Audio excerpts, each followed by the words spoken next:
알려드리겠습니다. 오늘 예배 오신 모든 분들 주님의 이름으로 축복하고 환영합니다. 오늘 예배가 예명과 영상으로 드리겠습니다. 오만의 상자와 장로공 선교사님께서 드려주시고요. 오늘 주일 예배 때 선포될 말씀을 위해서 치유와 회복이 충만하게 말씀드립니다. 2025년 성경관이 진행되고 있습니다. 말씀으로 여러분께 잘 나가시고 한 분 한 분이 말씀 강사로 세워주실 수 있도록 기도하십시오. 예배 중에 드릴 정dom을 위해서 한국에 있는 교회와 현직에 알려주고 참여하시고 에스더 중보기도회 교회목이 아침마다 보내지고 있어 잘 보시고 기도에 참여해 주시고요. 한글학교 위해서 기도해 주십시오. 한글학교 통해서 복음이 지역에 잘 전해지도록 기도해 주시고 또 다니엘 비전 센터가 공동선교를 위해서 하나님의 뜻 안에서 잘 꾸리게 될 수 있도록 기도해 주시고 요수와 갈렙 모세 선교사 가정 위해서 기도해 주시기 바랍니다. 1월 생일 잡으시고 축하해 주시고요. 이 시간 찬양하시면서 예배하겠습니다.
내가 서 있는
오늘도 아침에 일어날 건강을 주셔서 주님 앞에 나와 예배드릴 수 있게 하시며 감사드립니다. 새해를 맞이하여 하나님을 향한 새로운 결심과 다짐으로 나아갔지만 그렇지 못한 저희들을 용서하여 주시고 이 시간 우리 심령이 새롭게 변화되게 하시고 새 사랑으로 거듭나는 은혜의 시간이 되게 하여 주시옵소서. 새해에는 각자 계획하는 일들도 또 노력하고자 결심한 일들도 있습니다. 선한 계획들이 많이 세워지게 하시고 하나님 보시기에 좋은 것들로 채워지게 하여 주시옵소서. 이런저런 걱정 속에 있는 사람들도 있으니 붙들어 주시고 평안한 마음을 주시고 또 하나님을 의지하고 담대하게 하여 주시옵소서. 이 시간 말씀을 전하신 목사님을 기억하시고 그 말씀이 우리의 삶의 지표가 되게 하여 주시옵소서. 주님의 음성을 듣기 원하오니 축복하여 주시옵시고 이 모든 말씀 우리 생명에 계시는 예수 그리스도의 이름으로 기도드립니다.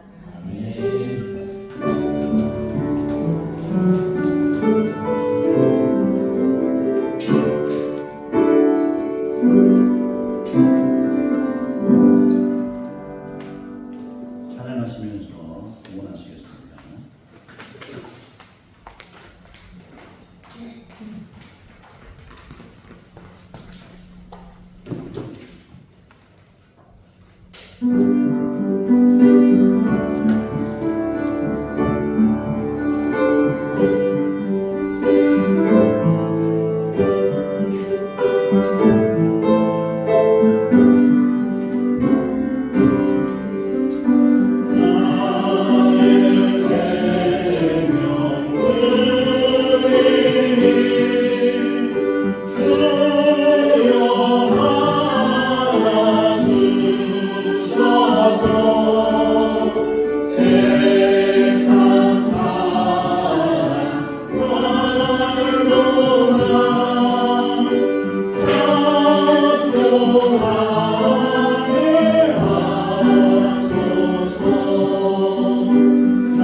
하나님 찬양과 영광을 올려드립니다.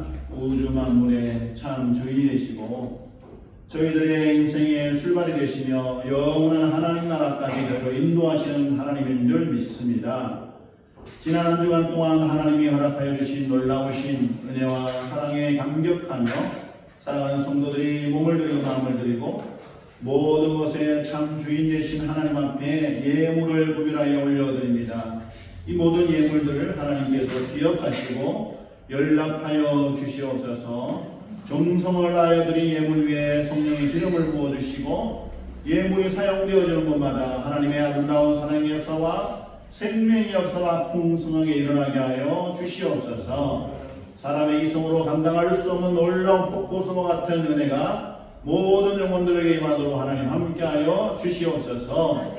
힘써 일하고 있는 오지에서 또 곳곳에서 사역하는 선교사님들의 사역을 기억하여 주시고 저들에게 성령을 부어주셔서 아름다운 선교의 열매가 맺어지도록 하나님이 함께하여 주시옵소서. 특별히 사랑하는 성도들의 개인과 가정을 축복하셔서 건강을 더하여 주시고 믿음의 복을 더하여 주시옵소서. 가정 안에 하나님의 평안이 넘치게 하여 주시옵소서. 부부 사이에 하나님의 은혜가 넘치어서 서로 사랑하며 죽도록 주님을 위해 함께 봉사하고 충성하는 가정이 되도록 하나님의 은혜를 더하여 주시옵소서. 가정에서 자라나고 있는 귀한 자녀들을 복 주셔서 믿음의 자녀를 되게 하여 주시고 말씀으로 잘 세워지게 하여 주시옵소서. 하나님 앞에 간절히 기도함으로 하나님의 성령으로 무장된 자녀들이 되도록 함께하여 주시옵소서. 힘들고 어려운 이 세파 속에 넘어지지 않게 해주시고 하나님의 말씀으로 성경적인 가치관으로 무장할 수 있도록 자녀들을 은혜 더하여 주시옵소서. 모든 것 감사 찬양드리며 예수님 이름으로 공공기도 드리옵나이다. 아멘. 오늘 주시는 말씀은 사도행전 15장입니다. 15장 22절에서 29절에 나왔습니다. 한 절씩 읽어봅니다. 이에 사도와 장로와 온 교회가 그 중에서 사람을 택하여 바울과 바나바와 함께 안디옥으로 보내기를 결정하니 곧 형제 중에 인도자인 바사바라 하는 유다와 실라더라. 사도와 전도된 형제들은 안디옥과 수리아와 빌립비아에 이방 형제들에게 문안하노라. 들은즉 우리 가운데서 어떤 사람들이 우리의 지시도 없이 나가서 말로 너희를 그렇게 하고 마음을 혼란하게 한다 하기로 하나님을 택하여 우리 예수 그리스도의 이름을 위하여 생명을 아끼지 아니하는 자인 우리가 사랑하는 바나바와 바울과 함께 너희에게 너희를 만나뵐 수로 결정하였노라. 그리하여 유다와 실라를 보내니 이 그들도 이 일을 말로 전하리라. 성령과 너희들이 용이한 것들 외에 아무 것도 너희에게 주지 않는 것을 강조하나니. 같이 합니다.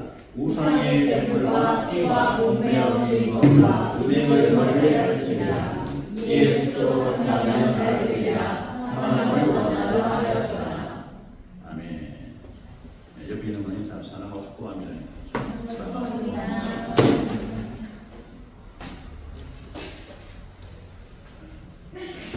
지호가 열심히 사회를 만들고 말씀하며 나옵니다. 옆에 있는 분하고 인사 이렇게 한번 물어보세요. 당신은 어느 사람들하고 잘 연합하세요? 하고 물어보세요.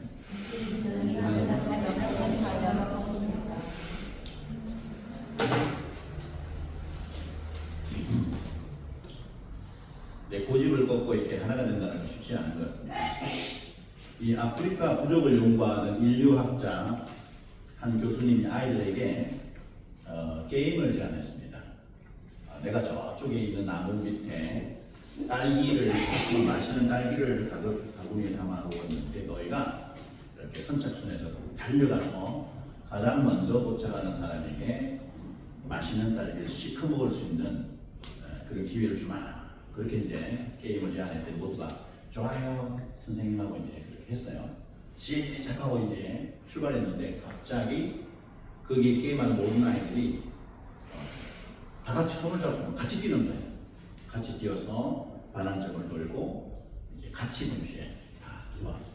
할 수 없이 그 아이들 모두가 한산으로 빠지면 다 같이 딸기를 맛있게 먹었어요. 이런 광경을 보고 그 인류학자 교수님 선생님이 궁금했어요. 그래 애들에게 이렇게 물었습니다. 얘들아, 내가 너희 분명히 1등에게 혼자 다 맛있는 걸 먹을 수 있는 기회를 줬는데 왜 너희는 같이 손을 잡고 달렸냐 하고 물었더니 애들이 아프리카 말로 우분투라고 이제 떼창한 뜻이냐 우분투라고 이렇게 말을 하는 거예요. 그러면서 그들 중에 아이 한 명이 이렇게 설명을 붙입니다. 다른 아이들이 모두 슬픈데 한 사람이 1등한다고 뭐가 좋아요. 좋은 거 아니에요. 이렇게 말을 하는 거예요. 이 우분투라는 말 자체는 아프리카의 반부족이라는 부족이 있어요. 그들 언어 속의 한 단어인데 이 우분투라는 말이 무슨 뜻이냐면 우리가 함께 있기에 내가 있다. 우리가 함께 있기 때문에 그 공동체 안에 그 공동체가 있기 때문에 내가 있는 거다. 이런 뜻이에요. 그래서 이 말은 굉장히 유명한 말이 됐어요. 여러분이 잘 알고 있는 넬슨 만델라 남아프리카의 대통령이었던 분이 국민들의 하나된 연합을 부르짖을 때 이 우분투라는 말을 굉장히 많이 사용했습니다. 이 성경에도 우리가 함께 하나 되는 것, 나 혼자가 아니라 우리 모두가 연합하는 것에 대해서 성경이 많이 얘기하죠. 시편 133편 1절에 보면 보라 형제가 연합하여 동거하니 어찌 그리 선하고 아름다운가 이런 하나님의 말씀이 있어요. 그러니까 혼자가 아니라 우리는 하나님의 가족으로서 다 같이 뭘 해도 다 같이 하는 거예요. 근데 가만히 생각해 보면 이 세상은 정말 늘 뭔가 1등하기를 가능하고 앞선 사람에 대해서 스치고 하늘이 초점이 맞춰져 그들에게 초점이 맞춰지는 그런 일이죠.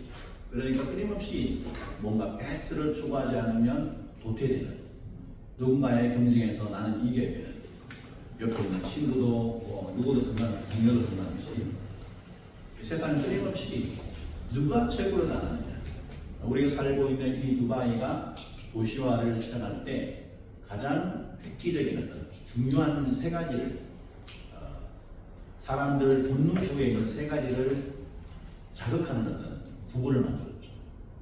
무엇을 하든지 무엇을 개발하든지 어떤 이벤트를 만들든지 그것이 최고가 되어야 되고 그것이 최초가 되어야 되고 그것이 최대가 되어야 된다. 이게 이제 두바이가 전 세계 사람들에게 던진 이 왕을 비롯하여 이 두바이 정부가 모든 관광자원과 산업과 모든 것들을 개발할 때 그 메인 속에 사람들의 관심을 불러일으키는 아주 중요한 이슈였죠. 이 세 가지를 항상 사람들을 만들 때 어떻게 하면 최고로 되냐, 최초가 되냐, 최고가 되냐 이게 중요한 이슈였어요. 그래서 항상 이것이 어쩌면 인간들의 본능 속에 숨어있는 욕구 같아요. 그래서 사람들은 수단과 방법을 가리지 않고 어떻게 하면 내가 1등이 될까? 내가 최고가 될까? 내가 한 것이 최초가 될까? 내가 한 일이 최대의 어떤 성과를 낼 수 있을까?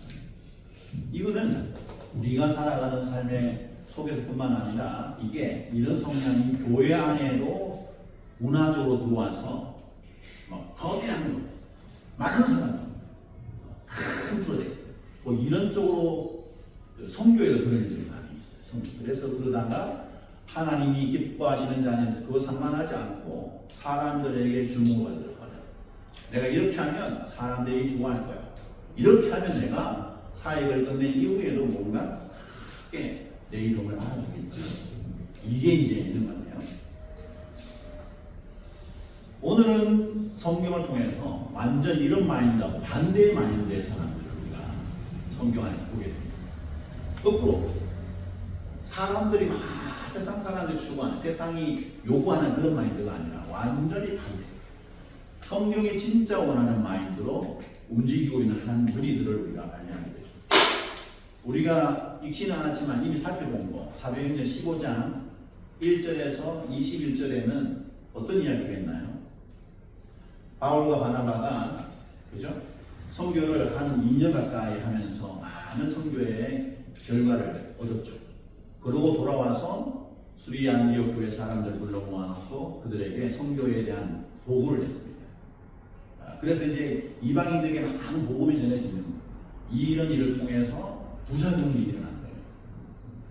도대체 저 이방인들을 어떻게 제대로 된 성도라고 하나님의 자녀라고 믿는 자라고 규정할 것인가?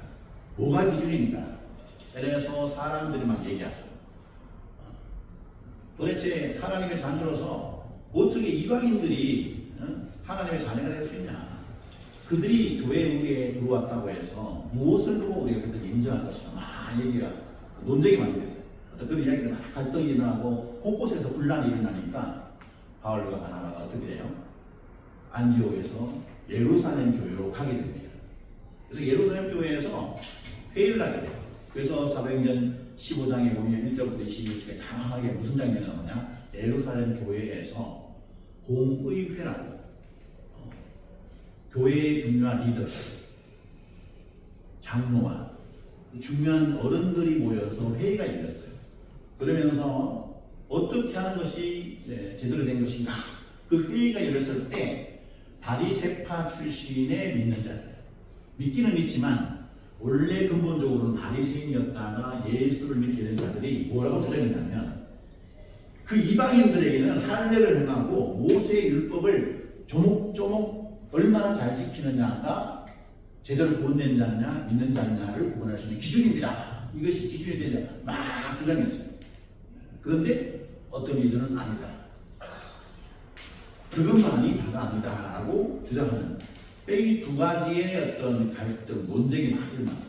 그래서 많은 이야기 끝에 야고보가 그 당시 야고보가 굉장히 중요한 위치에 있었어요. 종교적으로 교회 안에서 예루살렘 교회 안에서도 아주 중요한 사람. 최종적으로 뭐라고 결정했냐면 내 의견에는 이방인 중에서 하나님께로 돌아오는 자들을 괴롭게 하지 말고 또 이방인들이 신분적으로 태생적으로 어릴 때 8일 만에 받아야 될 할례를 어떻게 문화적으로 받을 수 있냐. 그런 걸 가지고 자꾸 그들을 괴롭히지 말자. 그러나 그들이 진짜 믿음이 있는지 없는지를 분별하되 네 가지의 중요한 것을 우리가 결정을 해가지고 뭘 했냐면 우상에 더러운 것, 우상에 절하는 것이 정말 그렇게 우상을 떠나 있는지 혹은 음행을 하는지 성적으로 잘못됐는지 혹은 목매어 죽인 것, 그죠?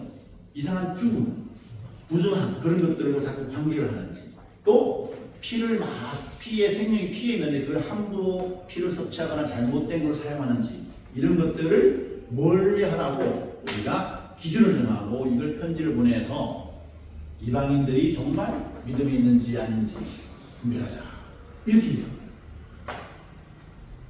여러분이 초대교회 시절에 하나님의 일을 위해서 논란이 일어날 때, 싸움이 있을 때, 갈등이 있을 때 어떻게 합니까? 이 교회들 간에 혹은 사람들 간에 견해가 다를 때, 입장이 다를 때 우리도 어떤 하나님의 일을 위해서 뭘 하다 보면 서로가 생각이 다르죠. 바라보는 관점도 다르고 뭐 예를 들어보면 저하고 아내하고 평생의 고민 중에 한 가지가 그거예요. 하나님의 사역을 하면서 똑같은 하나님의 일을 하는데 어떤 문제가 생기거나 일을 해결할 일이 생겼어요. 그러면 이 해결할 방법을 찾는 그게 달라요. 문제를 바라보는 관점도 다르고 그 문제를 풀어나가는 방법도 달라요. 그래서 항상 우리 부부는 이것 때문에 많은 이야기를 하고 때로는 갈등하고 그래요. 이 개인뿐만 아니라 부부 간의 문제가 아니라 이게 가정 안에서 또 교회 안에서 이 어떤 사역을 위해서 이런 일들은 너무나 많은 거예요. 지역 안에 두바이 안에도 한인교회가 5개 있지 않습니까? 교회들마다 선교를 바라보는, 선교를 풀어나가는 방법이 달라요. 한인교회도 그런데 국제교회가 얼마나 많습니까? 제가 알기로는 수백 개가 있어요. 그리고 실제로 네팔에서 온 한 선교사, 저랑 아주 긴밀하게 사역하는 이 선교사는 거의 매일 돌아다니면서 가정마다 다니면서 때로는 길거리에서 공원에서 어떤 사무실에서 기회가 닿는 데로 가서 찾아가서 같이 예배를 해요. 그것도 하나의 예배거든요. 이렇게 어떤 건물 안에 잔치가 있고 어떤 시설이 있어서 정형화된 모든 순서에 따라서 찬양하고 뭐 이렇게 막 예배하고 나중에 식사고 이런 것도 예배지만 1명, 2명, 3명, 4명, 10명 작은 무리들이 모인 어떤 곳에서 드려지는 그것도 예배인 거예요. 어쩌면 그것도 하나의 교회라고 할 수 있는 거예요. 이런 교회들이 두바이에 너무 많이 있어요. 그러면 그들이 모두가 하나님의 교회, 하나님의 자녀로서 하나님을 예배하고 섬겨하는 방법이 달라요. 때로는 그들이 모여서 하나의 조금 더 큰 교회로 조직화되고 모였을 때 서로의 생각이 다를 수 있고 뭔가 충돌이 일어날 수 있는 거예요. 그럴 때 우리는 어떻게 해야 되는가? 입장과 견해가 달라서 논쟁이 일어날 때, 문제가 생길 때 어떻게 해야 되는가? 오늘 보니까 성경에 보니까 이런 문제를 놀라운 지혜로운 방법으로 풀어냈다. 이게 너무 중요한 거지. 서로의 관점과 생각을 좁히는 일, 그런 일이 일어났어요. 그리고 이후에 예루살렘 교회에서 이것을 더 인정하고 주변에 많은 이방인 출신의 사람들에게 찾아가서 그동안 당신들이 어려운 당함에 대해서 너무 미안하다. 뭐 그런 차원에서 예루살렘 교회에서 유다와 실라라는 사람을 뽑아가지고 바울과 바나바와 함께 다시 수리아 안디옥 교회로 보내요. 그 지역이 막 엄청나게 사람들이 많이 예수 믿게 됐거든요. 이것은 그 두 사람을 보냈다는 것은 굉장한 영적인 의미가 있는 거예요. 아주 중요한 이게 앞으로 하나님이 이방인들을 많이 주님께 돌아오게 하는 그 일을 함에 있어서 이 두 사람을 논쟁이 있을 때, 분쟁이 생겼을 때 두 사람을 뽑아서 보내는 것은 굉장히 중요한 영적 의미가 있다. 어떤 의미가 있느냐? 어떤 의미가? 22절 같이 한번 읽어볼까요? 22절 시작. 이에 사도와 전도와 온 교회가 그 중에서 사람들을 택하여 바울과 바나바와 함께 안디옥으로 보내기를 결정하니 곧 형제 중에 인도자인 바사바라 하는 유다와 실라더라. 분명히 제가 말씀을 드렸죠. 도대체 무엇 기준으로 이방인들도 하나님의 자녀가 제대로 된가? 그들이 구원을 받는가라는 문제를 가지고 서로 다르다는 거지. 누구는 모세의 율법을 따라 할례를 반드시 받아야 된다. 그러니까 어른이 돼서도 할례를 받아야 된다는 거야. 원래 유대인들은 어릴 때 태어나자마자 8일 만에 할례를 받는데 이방인들 못 받고 넘어가 버렸어. 그럼 어떻게 하냐? 이런저런 문제에 대해서 길게 이야기하고 그것이 중요한 것이 아니다. 신앙에 진짜 하나님 앞에서 이 사람이 하나님에 대해서 인정하고 하나님 아들 예수 그리스도가 나의 구원자가 되심에 대해서 깨달았는가, 믿었는가, 그분을 마음에 모셨는가, 이런 것들을 중요하게 봐야 되지 않는가. 그것이 신앙의 기준이요, 그것이 핵심이다. 그런 믿음, 제대로 된 믿음이 있으면 그 사람은 정말 모세가 말한 하나님이 모세를 통해서 우리에게 주신 수많은 율법을 잘 지킬 것이고 할례 받은 것보다 더 믿음의 할례를 통해서 삶이 제대로 하나님 앞에서 온전하게 놀라울 일이 있을 것이다. 이런 이야기를 한 거예요. 그러면서 오늘 본문을 보면 초대교회 각 공동체가 서로 이런 문제를 겪었을 때 수리아 안디옥 교회든지 그 다음에 예루살렘 교회든지 아마 성경에 나오지는 않았지만 주변에 이름이 크게 알려지지 않는 그 많은 교회들이 있었어요. 그들도 다 그들의 공동체 안에 리더들이 있을 거예요. 그들도 서로 자기들의 입장이 있는 거예요. 그럴 때 잘 합의해서 그 논쟁의 모든 문제를 말씀 기준으로 정리하고 이것을 제대로 사람들에게 알리기 위해서 유다와 실라를 바울과 바나바와 함께 보냈다는 거예요. 이거는 교회가 하나 되게 하는 일을 서로가 힘써 했다. 연합을 위해서 우리가 서로 입장이 다르고 생각이 달랐지만 하나님 말씀 기준에 의해서 우리는 하나가 되어서 연합하는 그런 공동체로 나아갑니다 하고 이제 이렇게 움직였다는 거죠. 그렇게 되니까 그 모든 갈등이 쫙 해결되는 놀라운 일이 일어나게 되었다는 거죠. 그러니까 우리는 하나님 안에서 뭐예요? 그렇게 하는 이유가 하나님 안에서 서로 각자가 다른 것이 아니라 한 가족이다. 우리는 한 가지고 한 가족이고 우리 모든 세상에 흩어진 모든 자들은 하나님 안에서 하나다라는 것을 보여주는 행보인 거예요. 그것을 제대로 예루살렘 교회의 공의에서 결정된 것을 잘 사람들에게 왜곡됨이 없이 주변의 모든 이방인 교회들에게도 알려주기 위해서 유다와 실라라는 자를 뽑았다. 오늘날 우리도 교회 안에서 갈등이나 의견 차이가 있을 때 우리가 어떻게 해야 돼요? 이 적은 교회 안에도 여기 계시는 집사님들, 권사님들이 생각이 달라요. 그래서 이렇게 합시다, 저렇게 합시다, 갈등이 일어날 수 있죠. 그럴 때 우리는 대표적으로는 수리 안디옥 교회 대표, 그리고 예루살렘 교회 대표, 그리고 성경에 안 나와 있는 주변의 여러 교회들의 대표들이 모여서 공의회를 열고 서로 대화를 했다는 거예요. 대화를 하고 갈등의 소지를 없애고 우리가 말씀 기준으로 우리가 이걸 하나가 돼요. 그 모든 하나가 되는 결정체로 두 사람을 뽑아서 사람들에게 쫙 그 사실을 알리는 행위를 했다는 거죠. 그래서 우리는 가정 안에서, 부부 간에서도 어떤 갈등이 있을 때, 교회 안에서도 입장이 다를 때 뭘 해야 되는가?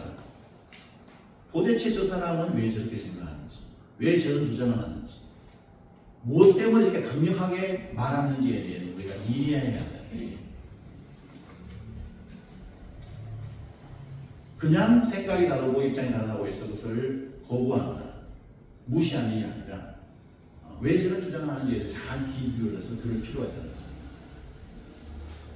거죠. 그리고 그런 일을 하면서 내가 만약 교회에서 이 교회에서 내가 섬긴 지 얼마나 됐는데 어떤 고집, 아직 독단적인 결정이 일어나지 않도록 우리가 잘 대화하는 그런 교회 공동체, 그런 가정, 그런 부부 사이. 제가 정말 오랫동안 알아보고 있는 한 부부가 계세요. 그 부부는 저희 한참 뒤에 결혼을 했는데 먼저 사모님이 신학을 하셔서 전도사님이 되셨어요. 그리고 남편은 한참 뒤에, 이분은 아주 석각이에요, 남편이. 그래서 철학을 전공하시고 굉장히 공부를 많이 했어요. 근데 어느 날 하나님이 이 남편에게 목회자가 되는 비전에 대해서 말씀하셨어요. 그러니까 전도사님 출신인 사모님은 힘든 거예요. 사모라는 그 직분이 얼마나 힘든지 누구보다도 잘 아시는 거예요. 그러니까 본인이 사역자로 있는 것과 사모로 있는 것은 너무나 차이가 많아요. 힘든 일이 너무나 많이 있을 줄 알고, 여보 안 돼. 하지만 목사가 되지 말해, 남편이. 그래서 이분은 독일로 갔어요. 독일로 가서 공부를 빼었어요. 거기 가서 또 철학을 더 공부를 했어요. 그래서 한참, 제가 알기로는 한 7, 8년의 세월이 걸렸어요. 그러고 나서 나중에 이 사모님이, 남편이 묵묵하게 자기 생각이 있고 하나님으로부터 받은 비전이지만 자기 생각을 고집하지 않고, 아내가 힘들어하니까 그것도 뜻이 있겠지, 그래서 하나님의 때가 있겠지, 그러면서 기다린 거예요. 그래서 공부를 다 끝내고 늦게 신학교를 갔어요. 그리고 그 뒤로 두 분이 힘들고 어려운 목회의 상황이 많이 발생했지만, 그때에 하나님 앞에서 부부가 연합하고 갈등을 이렇게 회복하는 그 과정을 겪었던 그 과정들의 경험, 하나님이 인도하시는 하나님의 때, 하나님의 방법으로 어떻게 하시는지에 대해서 이분이 잘 경험하고선 사역을 지금까지도 잘 간다고 했어요. 또 우리가 하나님 앞에서 이 부분이 너무나 중요하다. 그런 대화를 할 때 그 모든 기준이 뭐에 되는가? 갈등 속에서 답을 찾아갈 때, 문제 해결 실마리를 찾아갈 때 그 모든 중심에는, 대화의 중심에는 하나님의 말씀, 하나님이 우리에게 어떻게 말씀하시는지, 내 생각이 하나님 말씀에 비추었을 때 어떠한지, 이거를 끊임없이 부부가, 또 교회 공동체가, 내 스스로가 하나님 앞에서 하나님과 잘 교통하면서 그 부분을 찾아가야 돼요. 그런 것들이 우리에게 정말 필요하다. 개인적으로나 가정적으로나 교회적으로나 어떤 문제가 발생하면 하나님 말씀 앞에 가서 문제 해결을 찾으시기를 주의 축복합니다. 거기에 답이 있어요. 거기에 우리가 하나 될 수 있는 중요한 파워가 거기에 있다. 놀랍게도 이 이방인의 구원의 문제에 대한 관점의 차이로 발생한 갈등이 은혜롭게 잘 해결되고, 그들이 그렇게 합의돼서 취한 조치가 뭐냐? 바로 유다와 신라를 안디옥에 바울과 바나바가 갈 때 같이 보내는 거. 그런데 그것만이 아니에요. 그 사람들이 갈 때 그 예루살렘 교회 공의회에서는 수많은 이방인들 성도들을 위해서 편지를 보내요. 편지를. 사람만 보낸 것이 아니라 우리가 이렇게 고민을 냈고 이 부분에 대한 공신력을 가진 편지를 당신들에게 보냅니다. 그래서 유다와 신라 갈 때 편지를 같이 보냅니다. 이 편지가 그들에게 엄청난 영향을 주는 거예요. 단순히 그냥 거기서 회의가 끝난 것이 아니고 이것이 계속하여 선한 영향을 미칠 수 있도록 유다와 신라를 통해서 편지를 보냅니다. 24절에서 27절 같이 한번 읽도록 합니다. 시작. 그 틈에 편지를 붙여 이르되, 있나요? 24절에서 뭐가 좀 이상한가요? 23절부터 그 다음 24절로 가보세요. 뭐가 있나요? 24절이 없어져 버렸네. 24절인데 25절부터 나와요. 그 편에 편지를 붙여 이르되, 사도와 장로된 형제들은 안디옥과 수리아와 길리기아에 있는 이방인 형제들에게 문안하노라. 읽습니다. 들은즉 우리 가운데서 어떤 사람들이 우리의 지시도 없이 나가서 말로 너희를 괴롭게 하고 마음으로 혼란하게 한다고 사람을 택하여 우리 주 예수 그리스도의 이름을 위하여 생명을 아끼지 아니하는 자인 우리가 사랑하는 바나바와 바울과 함께 너희에게 보내기를 만장일치로 결정하노라. 그리하여 유다와 실라를 보내니 그들도 이 일을 말로 전하니라. 아멘. 이 안디옥에 있는 수리 안디옥 교회뿐만 아니라 주변에 많은 이방인 성도들과 교회들이 있었을 거예요. 그 지역에 여기 보니까 안디옥과 수리아와 길리기아라는 주변에 많은 지역에 있는 교회의 성도들, 이방인 형제들, 자매들, 그들에게 편지를 보낸다. 편지를. 그냥 단순한 규칙을 결정하고 그냥 진행하는 것이 아니라 편지를 보내고 또 유다와 실라를 통해서 그들에게 일일이 그 편지의 내용을 이야기해주고 설명해주고 궁금한 것은 질문하고 답하는 그런 시간을 가질 수 있도록 했다는 거죠. 왜 그렇게 했는가? 우리 가운데 어떤 사람들이 우리의 지시도 없이 나가서 막 너희들은 말이야 반드시 이방인이니까 모세 율법에 나와 있는 대로 할례를 받아야만이 그리고 율법을 다 지켜야만이 하나님의 백성이 될 수 있어. 이런 이야기를 막 했다는 거예요. 그래서 너희 속에 너무 마음이 힘들고 어려운. 그럼 우리는 뒤늦게 이제 나이가 들어서 할례 받을 수 있는 기회를 다 잃었으니까 우리는 영원의 하나님의 자녀가 되는데 문제가 되는 건가? 우리의 신앙이 온전하게 될 수 있는 길은 없는가라고 마음에 갈등하고 힘들었던 너희들. 그런 거에 너무 미안하다는 거죠. 그런 갈등과 혼란을 줘서 너무 미안하다. 그러나 걱정할 필요가 없다. 오히려 너희가 그런 상황 속에서 이방인이지만 복음을 제대로 듣고 하나님 앞에 나오고 주님을 마음속에 모셨다는 건 정말 놀라운 하나님의 복이다라고 위로하고 격려하는 그런 일들을 지금 편지와도 그렇소. 유다와 실라가 가는 그 편에 그들이 거기 가서 모든 이방인 교회 성도들에게 이 메시지를 강하게 전하는 일을 하겠다는 거죠. 여러분 우리가 이런 것을 보면서 단순히 어떤 규칙을 정했다고 끝나는 것이 아니라 그 규칙이 정해진 그 모든 것들이 되어진 일들을 유다와 실라라는 사람을 보내서 그들에게 현장에 없었지만 이방인 성도들도 마치 우리도 예루살렘 교회에 있었던 사람들처럼 그 모든 것들을 느낄 수 있도록 생동감 있게 전했다는 거예요. 그리고 무엇보다도 그 마음고생을 한 것에 대한 미안함, 위로, 격려를 했다는 것이 너무나 중요하다는 거죠.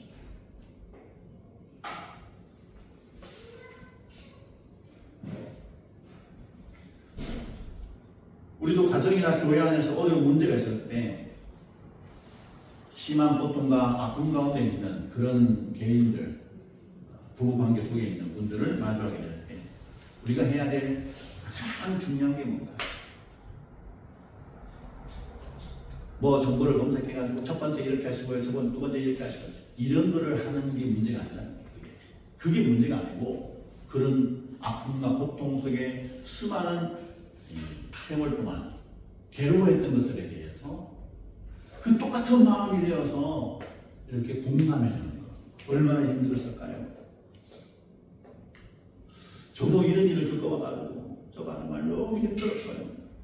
우리 집사님이, 권사님이 말씀하지 않아도 그 괴로움과 고통이 다 이해가 돼요. 막 이러면서 이제 그게 먼저 우리에게 필요하다는 거예요. 어떤 자녀에게 규칙을 알려줄 때도 지호야 예외 시간에는 그렇게 공부한 짓을 하는 게 아니야! 이리 와! 이렇게 막 하는 것이 아니라 이래 버리면 제가 상처를 받죠. 왜 그러는가? 이리 와서 빨리 예배해야지. 그렇게 말하는 것이 아니라 내가 볼 때는 만약에 너가 예배 자리에서 하나님께 예배 집중하고 말씀에 집중하고 하나님에 대한 생각이 가득해서 다른 것 생각 없이 오직 하나님에 대한 생각으로만 가득하다면 그게 더 하나님이 너를 향해서 더 기쁘지 않으실까? 그러니까 엉뚱한 짓 그만하고 일리 와서 자리에 앉을래?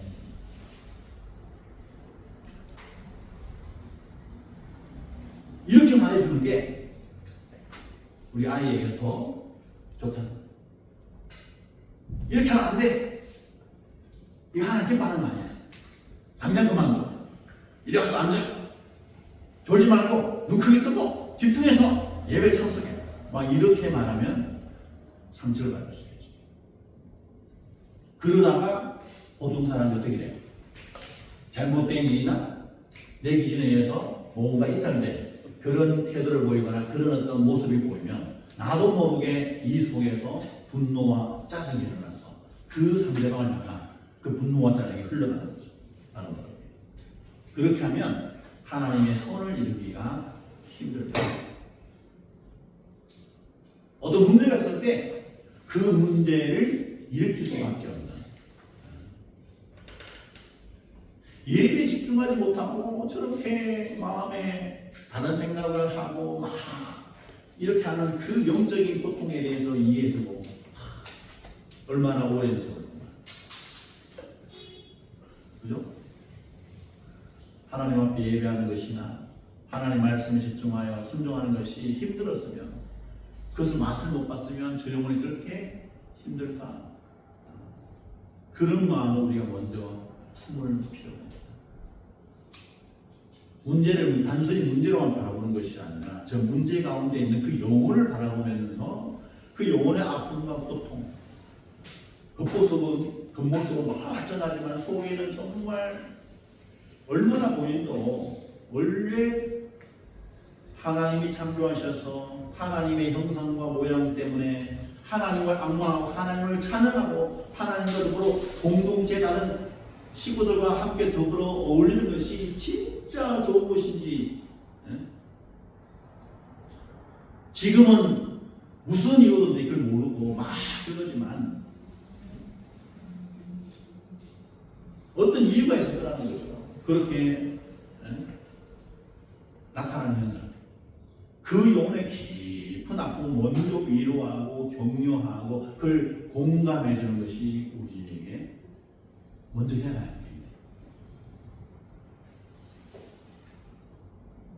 대부분은 제가 성도님들하고 얘기하고 많은 사람들하고 얘기하다 보니까 어떤 문제가 발생했을 때 그 문제가 어떻게 하면 해결되는지 몰라서가 아니더라고요. 그리고 어떤 문제를 해결하기 위해서 누군가를 만났을 때 그거는 이렇게 하면 돼요. 정보를 주고 지식을 주는 게 달라요.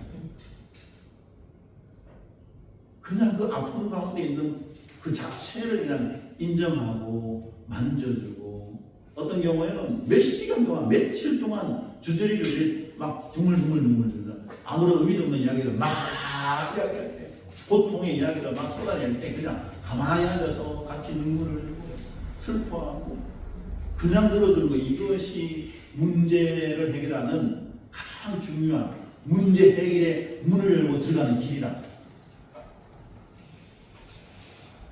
한참 그렇게 위로하고 격려하고 같이 아파하고 그 현장에서 그냥 그렇게 같이 있다 보면 어느 순간 스스로 나중에는 그 문제를 해결해 나가는 것을 많이 보게 돼요. 몰라서가 아니라 그 현장에서 그 문제가 준 고통과 아픔 때문에 너무나 오랜 세월 동안 그 속에, 고랑통 속에 빠져가지고 야 두려워, 이러다가 내 인생이 망가지는 거 아니야? 나의 이런 연약한 모습, 내 가정 안에, 내 개인의, 우리 공동체 안에 이 약한 모습을 누구나 보게 되면 얼마나 부끄러운가.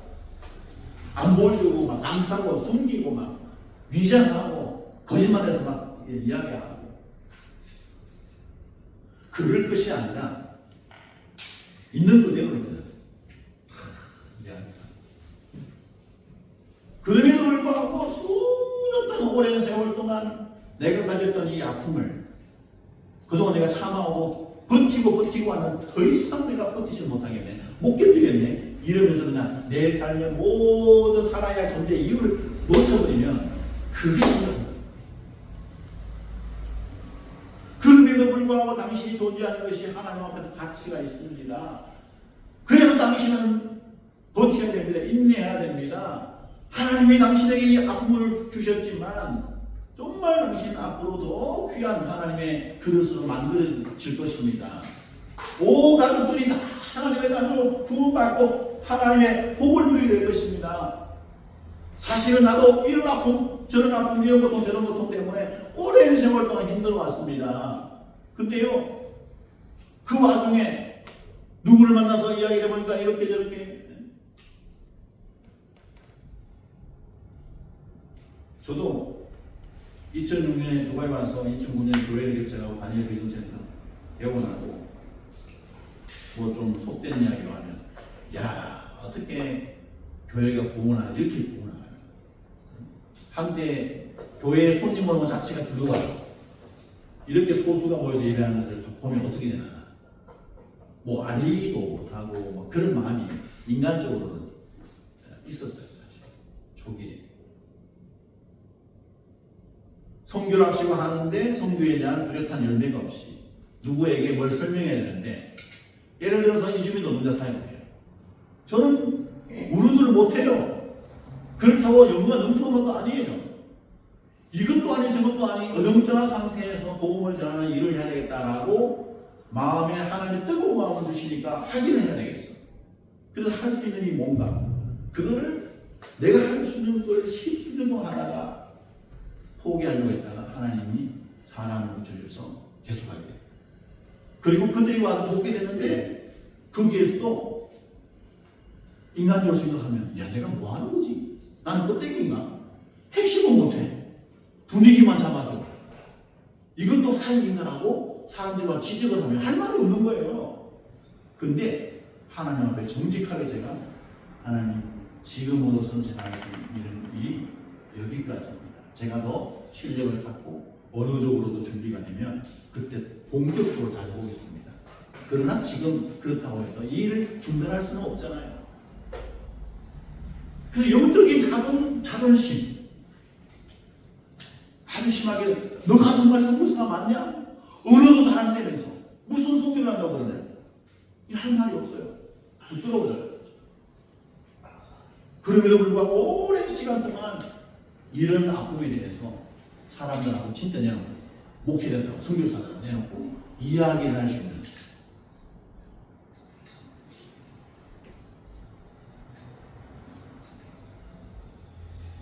그 상황 속에 지금까지 버텨온 게 저는 감사합니다. 그만두려고 하고 멈추려고 했고, 그죠? 그럴 때마다 하나님이 잘한다고 사람을 위로하신다. 너희가 거기서 사라져서 고마워. 너희가 거기서 도망치지 않고 사명의 자리에서 있어줘서 고마워. 저는 이런 마음을 경험했기 때문에 이런 적응교회 여러분 계시는 게 너무 고마운 거예요. 도망한다고.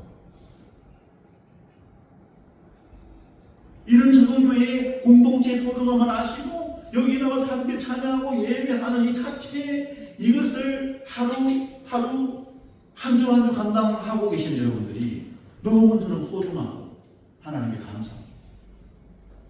우리가 이런 마음으로 사람들을 만나서 위로하고 그들의 마음을 도닥들일 필요가 있는 거죠.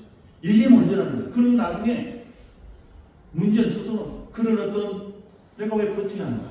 왜 있냐고 지금 이 순간 여기에서 지켜야 되는가? 나를 잘 세워나가야 되는가? 그걸 잘하는 그런 시간이 지나면 하나님이 그다음 그에게 하나님의 때 하나님의 방법으로 문제를 스스로 해결하도록 하나님 인도하세요. 이 놀라운 일이에요. 진짜 문제는 나는 더 이상 견딜 힘이 없어. 이렇게 되는 문제야. 나는 더 이상 못하겠어. 이렇게 주장하고 있는 게 정말 우리의 영적으로 큰 문제더라고요.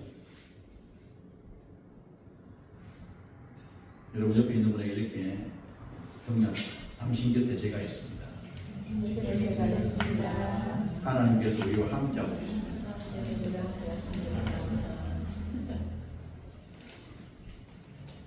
하나님은 개인이나 가정이나 교회나 어떤 그런 고통 가운데 있을 때 서로 그걸 주장하거나 이렇게 하지 않고 연합하도록 이것, 성령께서 그런 일을 하세요. 사람의 마음을 누가 움직일지 못 움직여요. 성령께서. 우리가 버티고 인내하고 기다리고 있으면 성령께서 그런 일을 하세요. 성령께서 어떤 일을 구체적으로 하실까요? 28절 29절 같이 읽습니다. 시작. 성령과 우리는 이 용이라는 것을 외에는 아무 신도가 우리에게 지우지 아니하는 것이 옳은 줄 알았는지 우상의 제물과 희와 음행을 죽인 것과 음행을 멀리하시니라. 이에 스스로 산다면 잘 되리라. 평안함을 얻으라. 오늘 공의를 통해서 결정된 것이 뭐 개인적인 단순히 인간적인 합의가 아니라 그것이 하나님께서 그들 각자 리더들에게 교회 지도자들에게 하나님께서 마음을 부어주셔서 그들이 하나님 우리가 말 잘 안 해가지고 뭐 마음을 그게 아니에요. 그들이 합의가 되고 한 마음 된 것은 하나님의 역사다. 여기 계신 여러분들이 이 교회에서 내가 이 교회에서 머물러서 하나님의 공동체 이루어야 돼요. 이건 하나님의 역사입니다. 하나님이 여러분들에게 마음을 부어주셔서 이런 중요한 일들이 일어날 수 있는 거예요. 지금 우리가 말씀에서 보고 있는 이 이방인 구원에 대한 입장차예요. 서로 다른 관점. 이것이 예루살렘 공무회에서 하나의 결론으로 딱 도출되고 말씀 안에서 도출되고 이것을 더 많은 사람들의 파급 효과를 잘 일으키기 위해서 유다와 신라라는 사람을 보내고 그들이 혼자 가지 않고 공신력 있는 편지를 줘서 만나는 사람들마다 현장에 생동감 있게 위로하고 격려하는 이런 메시지를 하게 되는 이 모든 것들이 뭐냐? 하나님이 하셨다. 하나님. 사람이 할 수 있는 일이 아니에요. 하나님이 그런 일들을 하게 하셨다. 엉뚱한 일들의 마음에 빼앗기지 않고 하나님이 세워가는 하나님의 복음의 역사 놀라운 하나님의 나라를 세워가는 이 모든 것들을 하나님이 기억하시고 하나님이 사람들 사이에 역사하시는 거죠. 만약에 그렇지 않으면 우리가 하려고 하다 보면 더 꼬이고 망가지는 거예요. 그래서 내 속에 있는 본능이 역사해가지고 하나님이 만지지 않으면 하나님 역사가 아니면 모든 인간들은 내가 하고 싶은 대로 하려고 그러고 내 주장대로 하려고 하고 그러다 보면 뭐예요? 다 꼬이고 망가지는 거예요. 그래서 우리 삶에서도 하나님이 나의 삶을 인도하고 하나님께서 성령께서 나의 생각을 지도하시고 그분이 어떻게 인도하시는지 그분에게 물어보고 그분의 인도하심을 구하면서 하루하루 살아가는 것이 너무 중요하다. 그러려면 뭘 해야 되냐? 성령의 지도를 받기 위해서 우리는 조용히 하나님께 묻고 이런 일을 겪고 있습니다. 하나님 어떻게 할까요? 알려주세요. 인도해주세요. 라고 기도해야겠죠. 그밖에 길이 없어요. 직장인 진짜로 내가 어떻게 할 것인가? 가정안에 어떤 선택을 해야 된다. 내 중요한 인생의 문제를 방향성을 결정해야 된다. 아주 중요하죠. 그런 중요한 문제를 우리는 어떻게 해야 된다? 하나님께 가서 물어봐야 돼요. 하나님이 인도하시고 성령이여 이렇게 몇 가지 선택 사항이 있는데 무엇을 선택해야 됩니까? 제일 좋은 것은 하나님께 OX로 물어보는 거예요. OX. 이겁니까? 저겁니까? 아니면 이거 할까요? 말까요? 이거 할까요? 말까요? 이렇게 물어보는 거예요. 매우 심플하면서 단순하면서 좋은 방법이에요. 하나님이 원하시면 오케이 사인 주실 것이고 아니면 아니라고 말씀하세요. 어떤 경우는 침묵하세요. 그러면 침묵이다. 아무 말씀이 없다. 그럼 뭐예요? 두 가지. 기다리라. 하지마. 둘 중에 하나. 말씀이 없어. 그럼 기다려야 돼. 예스 하고 하나님이 하라고 하는 사인이 없을 때는 기다려야 돼. 여러분 우리가 신호등에 세 가지 신호등 있죠? 초록색, 주황색, 빨간색. 빨간색으로 그럼 하면 안 되지 않습니까? 큰 벌금을 많이 줍니다. 우리가 인생 가운데 살면서 하나님의 허락이 없이 막 그냥 하면 어떻게 해요? 대가를 치러야 되는 거죠. 반드시 하나님이 초록색 사인을 왔을 때는 하고 뭔가 긴가민가 모르겠어. 응답이 없어. 조용하셔. 그러면 노란색이 그때는 기다려야 돼. 하나님의 응답이 떨어질 때까지. 그러기 위해서 하나님 앞에 기도해야 됩니다. 오늘 우리는 말씀 안에서 중요한 몇 가지 지침을 정확하게 알게 됐습니다. 예루살렘 교회에서 공의회가 열렸다. 주변에 있던 수리아 안디옥 교회의 리더들과 그 주변에 있던 여러 지방에 있던 교회 리더들이 다 어디 갔다? 예루살렘 교회에 가서 공의회를 열고 무엇이 과연 하나님의 뜻인지 이방인 구원을 위해서 지침을 정하기 위해서 모였다. 이것은 모든 일에 있어서 하나님 앞에 우리가 개인이든 가정이든 교회 안에서 어떤 일이 있냐 연합해 마음을 모아야 돼. 교회들도 마찬가지예요. 교회들도 이 두바이 안에서 중동성교를 어떻게 할 것인지 교회들마다 각 모습이 있어요. 주장하는 바가 다르다. 메인 교회들의 사역의 방향성이 다 달라요. 그늘지라도 하나님의 거국적인 나라 안에서 어떻게 하는 것이 맞는지를 교회 리더들 다 모여서 의논해야 돼요. 그래서 우리 교회가 CEC라는 곳에 속해 있잖아요. 그 1년에 3번 모여서 서로의 사역을 나누고 협력할 건지 뭔지 서로 다 확인하고 도울 것이 뭔지 그래서 끊임없이 이메일을 주고받고 세미나 컨퍼런스를 통해서 만나는 일을 합니다. 그러니까 우리는 어떻게 해야 돼? 연합해. 우리는 모아야 된다. 하나님께서 두바이 한인 제자교를 통해서 무엇을 하기를 원하시는지 이 하나의 중요한 공동체의 존재의 의미가 뭔지를 알고 그거를 위해서 우리 끊임없이 대화하고 마음을 하나로 모으는 일을 해야 됩니다. 그리고 하나님께서 유다와 신라를 보내면서 그냥 보내지 않고 편지를 보냈죠. 우리는 생생한 하나님의 놀라운 역사를 사람들에게 전하는 통로의 역할을 하는 사람들이에요. 우리가 가서 그들에게 뭐를 합니까? 우리 주변 사람들에게 진짜 살아있는 하나님을 만난 경험, 내 삶 속에서 하나님의 역사하신 그 현장의 생생한 소식들을 사람들이 가서 따끈하게 전하는 사람들이 됩니다. 일상의 삶 속에서 내가 정말 한 주 내내 하나님과 더불어서 동행하면서 하나님이 나의 삶에 내 내적인 문제, 가정의 문제까지 다 만들어주신 것을 사람들에게 유다와 신라처럼 막 전하는 사람이 되는 것이 우리에게 정말 중요합니다. 기도해 하나님 내 삶 속에 긴밀하게 찾아오셔서 역사하신 하나님 놀라운 역사를 제가 생생하게 경험하게 하여 주시옵소서. 멍청하게 그냥 다른 게 사는 거고 그런 사람들이 아니라 진짜 긴밀하게 애틋하게 하나님의 사랑과 역사심을 여러분의 개인의 삶에서 계속 리얼하게 느끼는 여러분의 삶이 되어야 됩니다. 마지막으로는 정말 성령이 우리 속에 찾아오셨어요. 하나님의 인도하심을 하나 받으면서 내 인생에 주님 오시는 그날까지 실패함 없이 초대교회 이 예루살렘 교회를 비롯하여 이방인 교회의 기폭제가 되고 수리아 안디옥 교회 그리고 주변에 기레기야 곳곳에 안디옥 많은 에베소 엄청난 성경에 나오는 이방의 수많은 교회들이 강력하게 성교를 위해서 일어났던 거죠. 우리들도 이 성교를 위해서 정말 하나님의 인도하심을 받을 때 내 인생이 내 작은 이 교회가 가정이 더 건강한 교회가 됩니다. 내 가정의 아름다운 모습을 통해서 주변에 많은 가정들이 하나님과 걸어온 놀라운 교회의 공의 역사에 나도 그 중심에 있고 싶다. 그러려면 성령의 인도하심을 받는 그런 여러분들이 되어야 합니다. 하나님 나라 이번 올해 2025년도에 정말 하나님 나라에서 풍성한 복을 누리시는 저와 여러분들에게 주님으로 축복합니다. 하나님께서는 이 교회들의 연합을 통해 손을 주세요. 그래서 우리들도 한 교회의 한 사람 하나로서 연합하는 교회를 잘 감당할 수 있기를 축복합니다.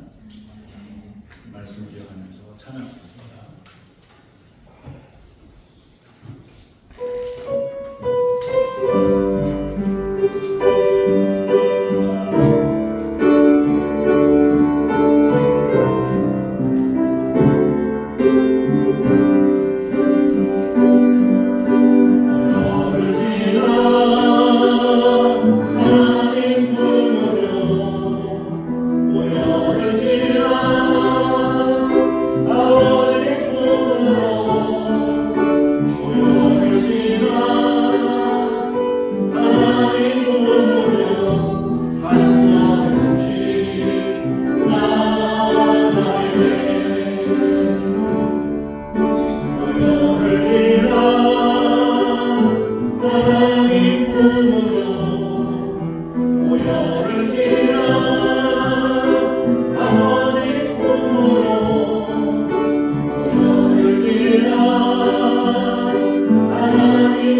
하나님의 중요한 말씀 안에서 중요한 기준을 세우는 것을 우리가 보게 됩니다. 우리가 하나님 안에서 정말 교회든지 집에서든지 어디에서 무엇을 하든지 나의 생각과 나의 신앙적인 주관과 모든 것들을 다 내려놓고 하나님의 말씀 안에서 무엇이 진정으로 본질이고 무엇이 정말 우리가 지켜나가야 할 것인지 그것을 하나님의 인도하심을 받는 것이 너무나 우리에게 중요합니다. 그러기 위해서는 우리가 하나 되는 것, 하나님의 가족은 하나 되는 것, 믿음 안에서 하나 되는 것, 어떤 일이 있든지 내 모든 색깔이나 주장이나 이것을 내려놓고 하나님 안에서 연합할 수 있는지 이걸 고민해야 된다고. 아버지, 우리가 그렇게 감당할 수 있도록 하나님 인도하여 주시옵소서. 하나님은 어떤 문제가 있을 때에, 고통이 있을 때에 사람을 보내실 뿐만 아니라 하나님의 놀라운 위로와 격려의 메시지를 더불어서 함께 주십니다. 우리는 하나님 보내시는, 이 세상을 향하여 보내신 하나님의 메신저인 예수 그리스도께서 우리에게 생명의 메신저로 오신 것처럼 우리가 하나님의 사람으로서 주의 많은 영혼들을 위로하고 격려하고 세워나가는 세상 힘들고 어려운 이 모든 고통 가운데 살아가는 자들에게 소망을 불어넣고 힘을 불어넣고 그런 메신저로 우리를 보내셨습니다. 만나는 사람들 하나님의 위로의 메시지, 격려의 메시지, 살아갈 소망, 존재의 이유를 전하는 그런 사람들로 살게 하여 주시옵소서. 이 모든 것들을 하기 위해서 성령으로 우리를 인도하여 주옵소서. 성령의 인도하심을 받는 그 인생과 그런 공동체가 인생이 정말 하나님 앞에 복이 된다고 말씀하십니다. 아버지여, 이 세 가지를 두고 다 같이 기도하겠습니다. 하나님 아버지, 은혜 말씀을 감사합니다. 그렇습니다. 우리에게는 많은 문제와 어려움과 고통들이 있습니다. 하나님 아버지, 우리가 그럴 일을 하지 않니 내 개인에게서든지 가정 안에서든지 교회 오든지 안에서든지 내가 속한 단체에서 그런 어려움이 있을 때 하나님 아버지 앞에 아버지가 연합하고 마음을 모으고 하나님 말씀 안에서 하나님이 알려주신 것을 기준으로 하여 하나님 앞에 실체를 말하고 우리가 하나님의 마음의 메시지로 아버지 도와주시옵소서. 고통과 어려움에 빠져있는 자들을 우리가 먼저 가서 하나님의 마음으로 위로하고 격려하고 공감하고 그들의 아픔을 쌓고 함께 눈물을 흘리며 아파하며 아버지여 정말 그런 어떤 위로와 격려의 메시지로 살아갈 수 있도록 하나님이 도와여 주시옵소서. 성령께서 우리의 인생을 인도하시는 줄 믿습니다. 성령의 인도하심을 받을 때 하나님의 인도하심을 받을 때 결코 부족함이 없으며 결코 실패가 없으며 결코 잘못되지 않는 사실에 대해서 오늘 성령은 우리에게 분명히 보여주고 있습니다. 아버지여, 주변에 많은 사람들이 있습니다. 나의 인생 가운데서도 성령의 인도하심을 받을 때 내 인생이 잘못되지 않을 수 있습니다. 늘 하나님의 말씀에 귀를 기울이게 하시고 하나님의 인도를 받고 아버지 역사하여 주시옵소서.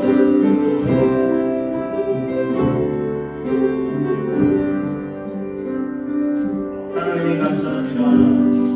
초대교회에 이방인 구원 문제로 심각한 논쟁이 벌어졌을 때에 그것을 정말 하나님께서 인도하심으로 연합하고 자기의 생각과 고집을 끊고 하나님 말씀 안에서 기준을 마련하면서 그것을 통해서 문제를 돌파하는 놀라운 모습을 보게 됩니다. 아버지, 우리에게 말씀을 통한 연합과 하나됨이 교회 안에 가정 안에 풍성하게 일어나게 하여 주시옵소서. 특별히 바라옵기는 유다와 시드라를 통해서 엄청난 위로와 격려의 메시지를 편지를 보내는 것을 보게 됩니다. 우리가 하나님이 세상을 향하여 보내신 메신저인 줄 믿습니다. 우리가 예배를 통해서 말씀을 통해 하나님으로부터 엄청난 위로와 격려를 받은 줄 믿습니다. 이 힘과 파워로 세상에 나와서 만나는 사람들에게 위로와 격려의 메시지를 전할 수 있도록 하나님 함께하여 주시옵소서. 특별히 우리 인생 가운데 성령의 놀라우신 인도하심을 통해서 하나님의 뜻을 이루어가는 복된 인생이 되도록 하나님 함께하여 주시옵소서. 지금은 우리 주 예수 그리스도의 은혜와 하나님 아버지의 무한만두하신 사랑과 성령님의 감화 감동 역사 충만하심이 성도로서 이 세상에서 하나님 말씀에 순종하며 성령의 인도하심을 받아서 온전히 연합하며 살기를 원하는 사랑하는 모든 성도들과 저들의 가정과 다니는 직장과 하시는 사업도 위에 지금으로부터 영원토록 함께 있을지어다. 아멘.